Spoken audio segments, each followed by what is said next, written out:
Hello YouTube, today we're going to be doing a Thevenin source problem involving calculating the maximum power dissipation for a circuit.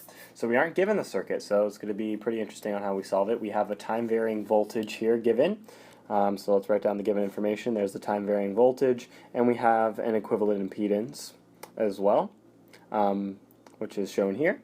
And also, it's not explicitly stated, but implicitly we know that omega is 100 radians per second, since the number in front of the t term in the cosine is 100. So here's our given information, and here's the setup of our circuit so far. It says connected to a load consisting of 20 ohms resistor in series with another component, and given by ZEQ here. We know that they're summed, so that means they're in series, and the component would have to be an inductor because the impedance of an inductor is j omega c, and omega we found to be 100, so that means the inductance was probably 4, or actually it was 4.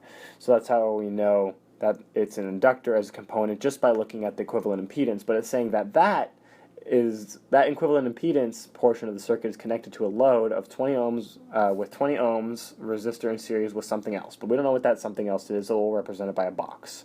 So it's asking what should the component be, right?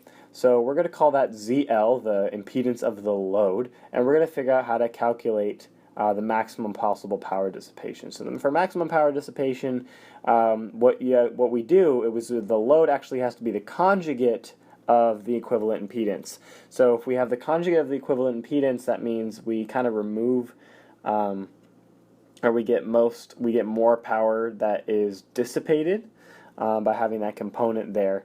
So that the impedance of, or the conjugate of ZEQ is simply changing the sign there from a positive to a negative. So we have 20 minus J 400, and notice the minus sign there. Therefore, that component of the circuit there, that ZL, is now actually going to be a capacitor because the negative J400, right? So you can't sum a negative, you can't have like a negative inductor, so it would have to be a capacitor, but we can prove that by saying, well, we know the impedance of a capacitor is 1 over J omega C, and we're saying, hey, well, we figured out by the conjugate it's negative J400, so the J's go away, and you get 1 over omega c, and then you get c is equal to 400 times omega. Omega is 100, so you get capacitance is 25 microfarads.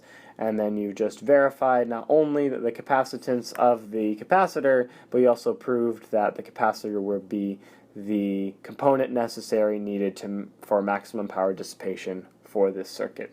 All right, hope it helped, and happy studying.